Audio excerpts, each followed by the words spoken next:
chìm trong sống chết riêng mình, đưa tôi xa kiếp người, đưa tôi xa cõi đời. Lần theo cơn gió du hơi, lần theo quá khứ xa vời, đang thong dong bước lùi vào trong màn tối. Tôi thấy mình đứng trong vườn, tôi vẽ màu sắc hoang đường lên những một ước vô thường về mấy con đường rồi không buồn nhớ. Tôi ngắm từng nỗi mong chờ rơi xuống nhẹ đến hững hờ. Tôi đã về với hư vô trong trái tim khô hiu hắt mùa đông.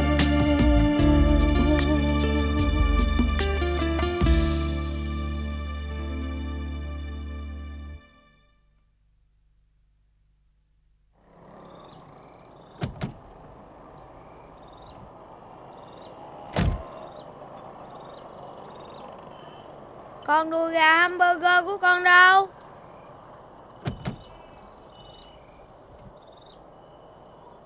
Thưa, giấy thông hành cho lính gác cửa đây. Đi cho khách chơi. Còn tiền hối lộ đâu? Đủ chưa? Ok, cho cô tự do đó. Em làm như vậy nó hư. Chị Cầm.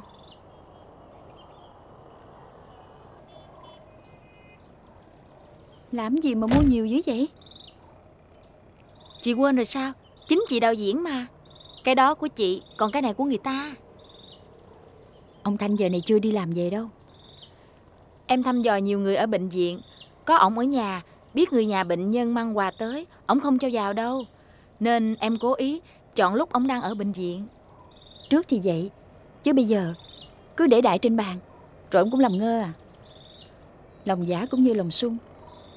Nhưng đã tính vậy rồi, em cứ qua. Giờ này bên đó chỉ có mình bà Bích. Qua lẹ đi. Cho cái gì cũng phải có bằng chứng đàng hoàng đó. Chị yên tâm đi, về chuyện này em giỏi mà. Em đi nha.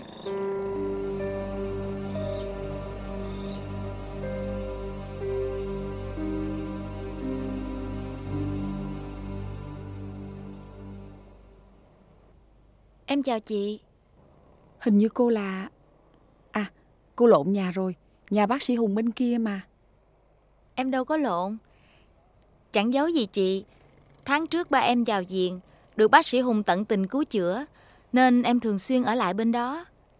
Mấy hôm nữa ba em ra viện, ba em nói mang quà đến biếu bác sĩ và chị, gọi là của ít lòng nhiều, tỏ lòng biết ơn bác sĩ. Cô vào nhà đi.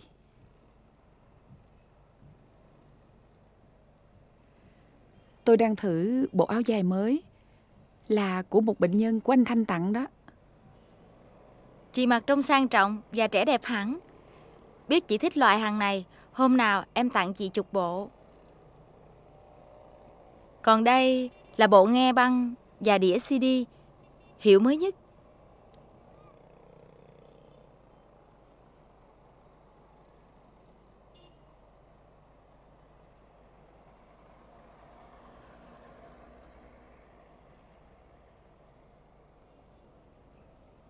Biết anh chị lười đi mua, nên em đã chuẩn bị chục đĩa thuộc hàng top 10.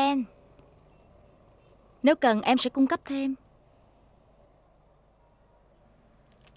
Thứ này có tốn tiền của cô quá hay không? Chị bận tâm mắc rẻ làm gì? Nếu bác sĩ Thanh cũng tính giá chữa bệnh cho ba em, thì giờ này ổng vẫn nằm bẹp trên giường bệnh. Em đã để sẵn pin trong đó. Em mở thử một bài chị nghe nha.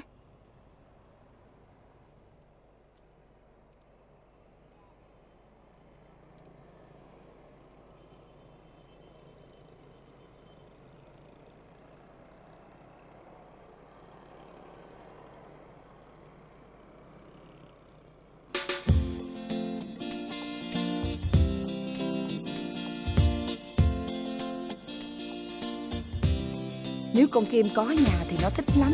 Đã từ lâu nó mơ ước. Nhà mới mua mấy đĩa CD hả chị Bích? Máy xịn hay sao mà bên nhà em nghe cứ liệm gãi đi. Ủa, tưởng cô về rồi. À, bắt quả tang bệnh nhân hối lộ bác sĩ nghe.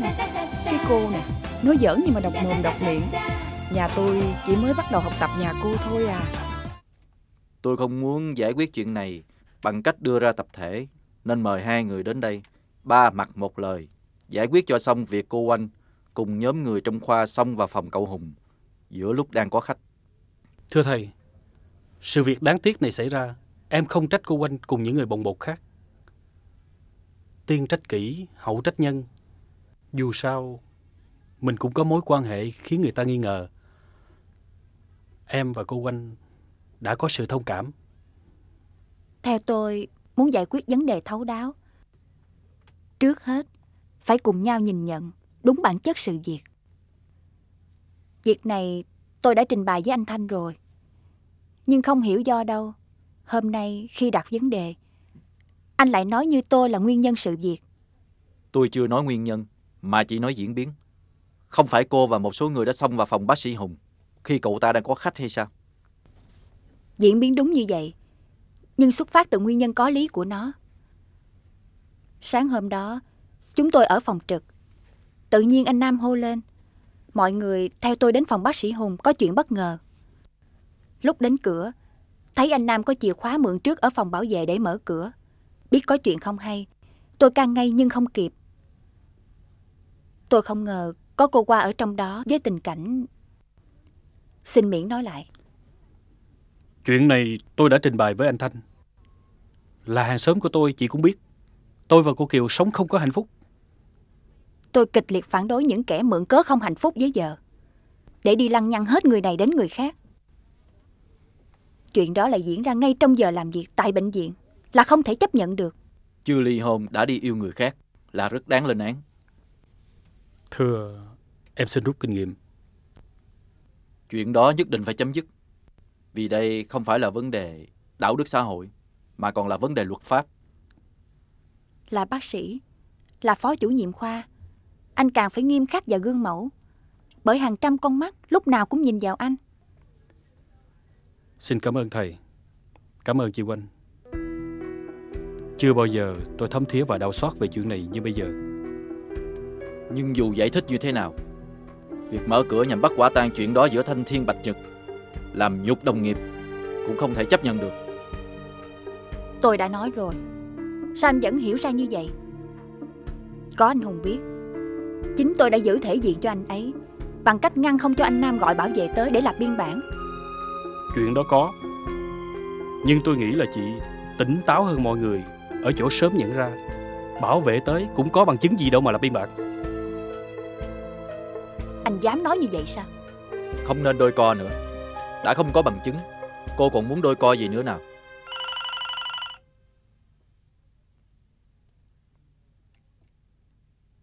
Alo, bác sĩ Hùng có ở đây. Được rồi, không có chi.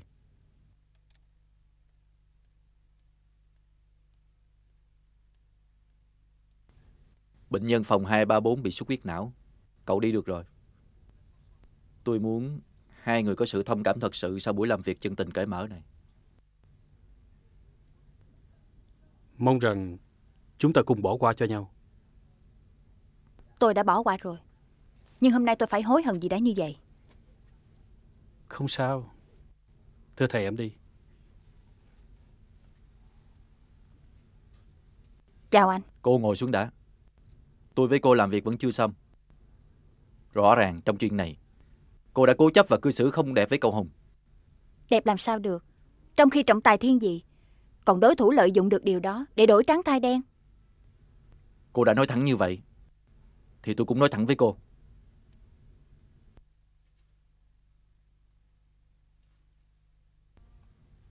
Cô đọc hết đi, rồi chúng ta nói chuyện tiếp.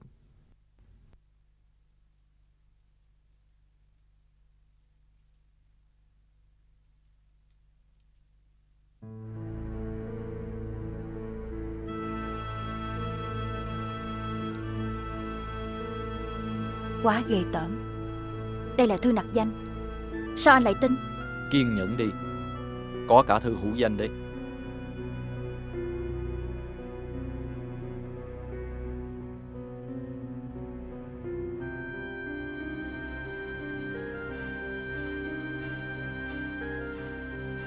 Chưa bao giờ em gặp phải trường hợp vu cáo trắng trợn như thế này. Quá kinh khủng. Chuyện cô Hoa bỏ 1 triệu vào túi cô trên xe cấp cứu hôm đón ông già cô ta đến bệnh viện, có không? Có. Nhưng em đã trả lại, còn cấm cô ta tái diễn. Còn cô ta lại còn tố cáo cô nhận tiền thêm mấy lần nữa. Thật giả lẫn lộn biết tin ai.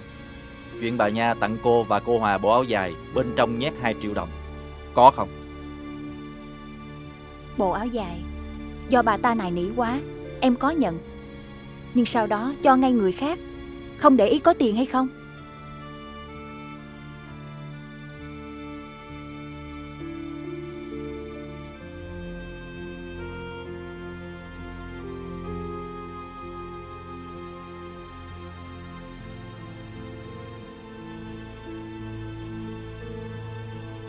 Làm sao tin được khi cô Hòa sau khi phát hiện trong vải có tiền đã nộp ngay cho tôi, còn cô thì không. Nói những chuyện đó thôi. Những người điều tra họ có quyền tin những điều còn lại trong thư nặc danh là có cơ sở. Anh có tin vào những điều vu cáo đó hay không? Tôi không tin và không muốn tin. Nhưng về mặt pháp lý, cả tôi lẫn cô đều phải tôn trọng tang chứng bằng chứng. Vừa rồi cô vừa nhắc cậu Hùng là bác sĩ, là phó chủ nhiệm khoa, cần phải nghiêm khắc và gương mẫu đạo đức, bởi hàng trăm con mắt đang nhìn vào. Nhưng chưa cưới đã sinh hoạt như vợ chồng, trong giờ trực qua quán ngồi với bồ, bỏ cả bệnh nhân cấp cứu. Không biết cô đã nghiêm khắc và gương mẫu chưa, khi cô cũng là bác sĩ phó chủ nhiệm khoa? Đây là chuyện thật hay cũng vu cáo? Cô thử thanh minh tôi nghe coi.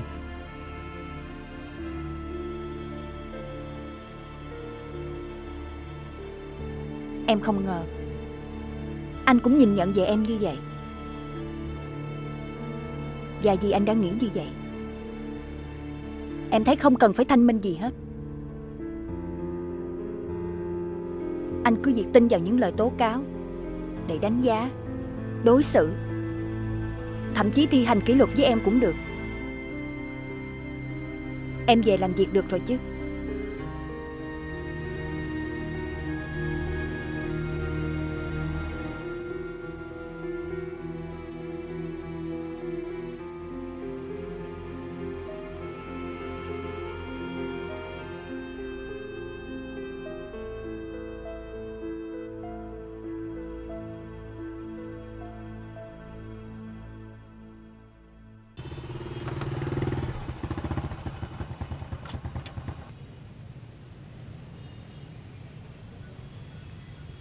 Không lẽ em không đủ can đảm ra quán cà phê nghe anh nói chuyện phải trái hay sao?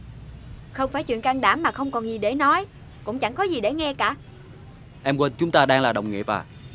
Đồng nghiệp theo lý thuyết sống của anh, chỉ cần biết chuyên môn nghe phân công là đủ. Em nhất định giận anh phải không? Việc gì phải giận. Chúng ta nên có khoảng cách. Tạm biệt nha. Anh đi đường nào? Anh vẫn đi cùng đường với em. Vậy tôi đi đường này.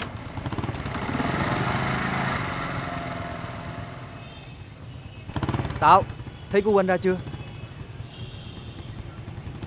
Nếu yêu một cô bác sĩ, tôi thành thật khuyên anh đừng bao giờ hẹn hò. Ủa? Xin lỗi để anh phải chờ. Không sao. Có chuyện gì mà em buồn vậy? Có chuyện gì đâu. Hôm nay nhiều việc căng thẳng nên hơi mệt. Thôi, anh đưa em đi đón tí nị, rồi đưa nó ra cửa hàng xem đồ cưới luôn. Sao hôm trước em nói là đưa nó về, gửi nhà bác sĩ Thanh, để tụi mình tự do đi mua sắm kia mà. Hôm nay có thay đổi. Em muốn cho nó theo cùng. Không lẽ anh không thích sao? Không sao. Có nó đi, càng vui.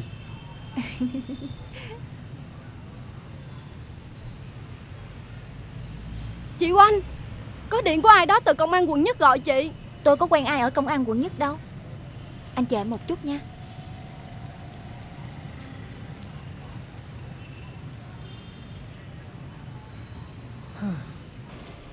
Alo, tôi bác sĩ Oanh đây.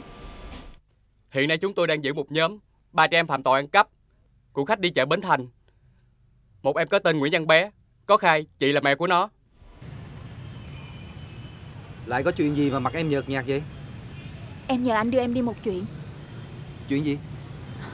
Xin lỗi, em lú lẫn quá. Anh làm ơn đi đón Tiến Nị giùm em, rồi gửi nó ở nhà bác sĩ Thanh.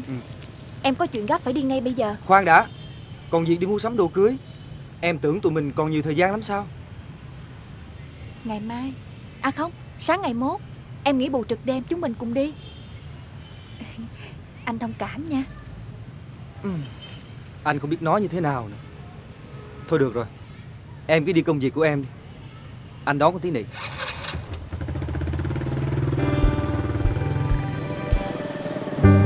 Chúng mình hay xung khắc, nên từ nay thỏa thuận cùng hạn chế nói chuyện đụng chạm nhau. Tốt thôi, nhưng anh rủ tôi bằng được vào đây để thanh minh về anh kia mà.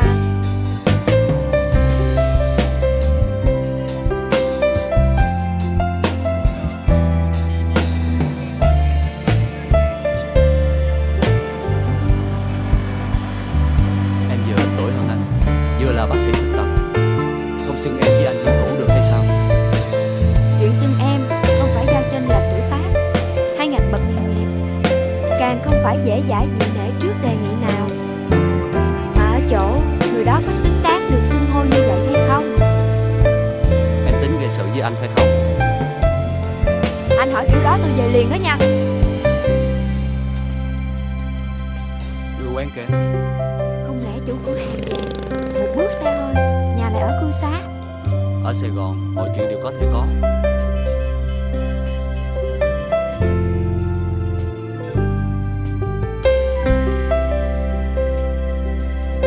Hôm nay chị của em đẹp hơn cả hoa hậu toàn quốc. Cha anh của chị tới chưa? Chưa, nếu đến lại nó phone cho chị rồi. Mấy anh cha bác sĩ chúa trễ hẹn. Em cho chị một ly đen nha. Chị ngồi bàn, em mang ra liền.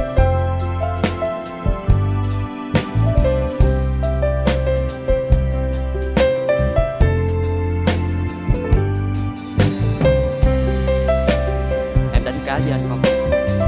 Anh nói cô ta đang chờ một anh bộ dân chơi có hàng. Bác sĩ Hùng ở đây chắc chắn sẽ được bài học tốt để nhận ra cuộc tình thoáng chốc ở bệnh viện với anh ta chỉ là trò lợi dụng. Vậy tôi cá chị ta cho chính bác sĩ Hùng đó. Ai thắng sẽ được làm anh hoặc chị người kia. Chịu không? Ok.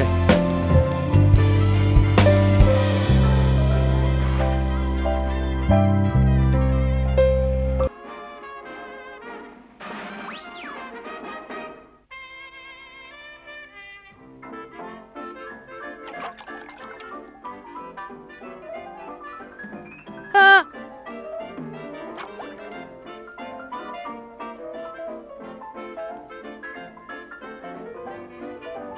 Chiến dịch tung dư luận và lá thư nặc danh của em thực hiện thật tuyệt vời. Không ngờ qua nó cũng điêu luyện. Cái trò này dám đứng hẳn tên thật tố cáo. Thức ăn em nấu ngon vậy, sao anh không ăn? Anh có nghe em nói gì không đó? À, em nấu rất ngon. Cứ kể tiếp đi. Chiều em điều qua sang tặng quà bà Bích mới ngoạn một. Im không? Đúng là cô giỏi bất ngờ. Em đã nói hết đâu. Để mai kể tiếp. Bây giờ anh phải đến khách sạn thăm vợ chồng Thứ trưởng Bách. Ông ấy ngoại bộ, nhưng quyết định rất nhiều đến việc lớn của anh. Anh đi nha. Không mang quà cáp gì à? Bước đầu tình nghĩa đã. Với lại từ Hà Nội vào người ta tế nhị. Thôi, lúc nào cần tôi sẽ bàn với cô.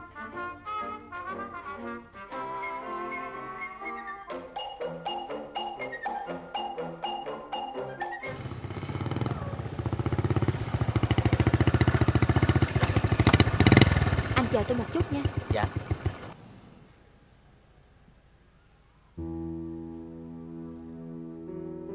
Cháu đây.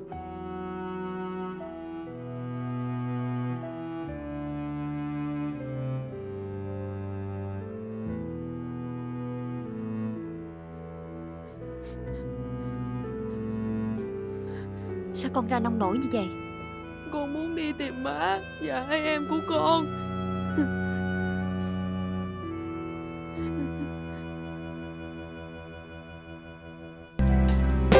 Má xin lỗi. Tại vì má vẫn chưa hiểu con.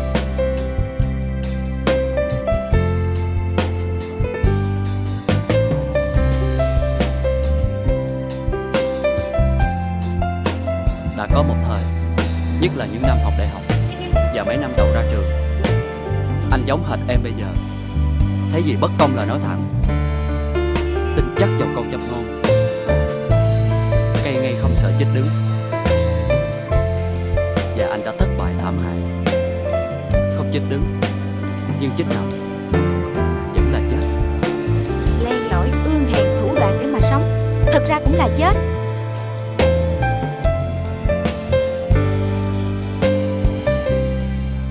Nhưng anh luôn ngẩng cao đầu đấy chứ. Chỉ cần giỏi chuyên môn, ngay cả kẻ không thích cũng cần và nể mình. Đó là chuyên môn. Còn phần còn lại của con người chưa chắc đã như vậy. Con người em đang nói là loại người mới bước vào đời.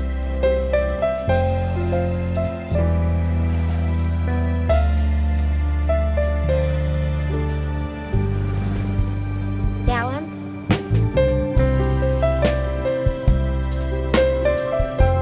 Xin lỗi, anh phải nói đi gặp ông bà thứ trưởng, còn biểu tình nó mới thả cho đi. Em không phải là bạn thứ trưởng của anh hay sao? Bye nha. Đẹp đôi lắm. Ở giữa trường rồi vậy? Bí mật.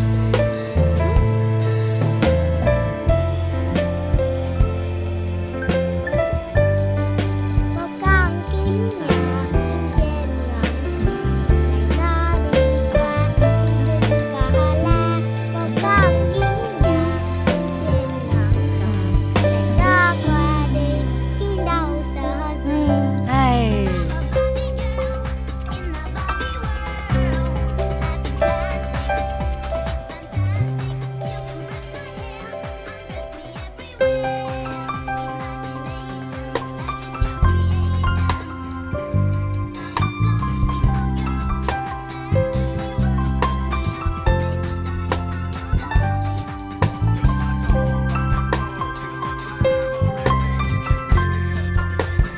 Anh, ngày mai ông Hán sẽ đến gặp anh, em và cậu Tường để bàn chi tiết về việc thành lập công ty trách nhiệm hữu hạn kinh doanh xuất nhập khẩu, hợp tác với hai gia đình.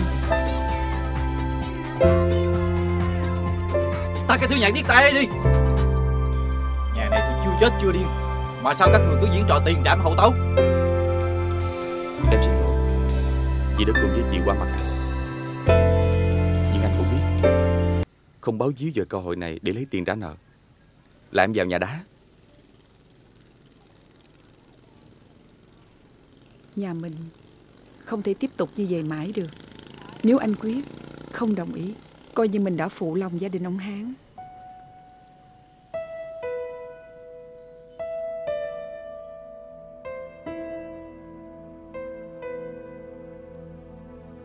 Thôi được, tôi đồng ý với điều kiện. Cô viết giấy ly hôn.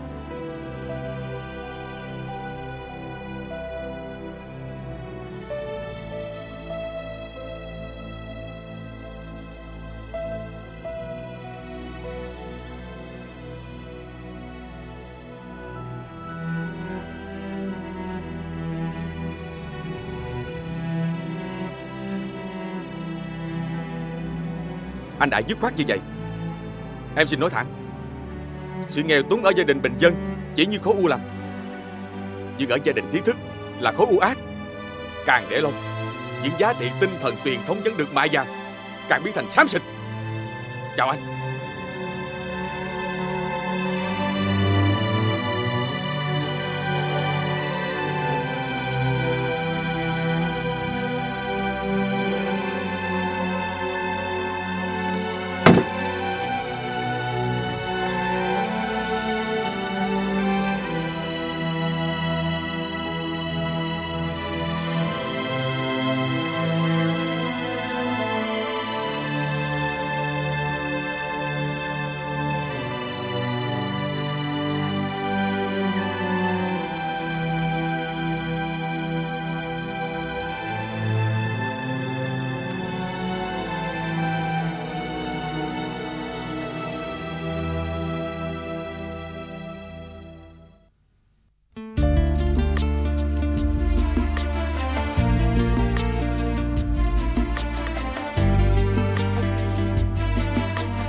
màn đêm tăm tối vây quanh, chợt tan cho nắng long lanh, bên tôi bao tiếng cười, giang đôi tay đón mời, dìu tôi xa chốn vô mình, về vui kiếp sống nhân sinh, mang theo trong cõi lòng tình yêu cuộc sống.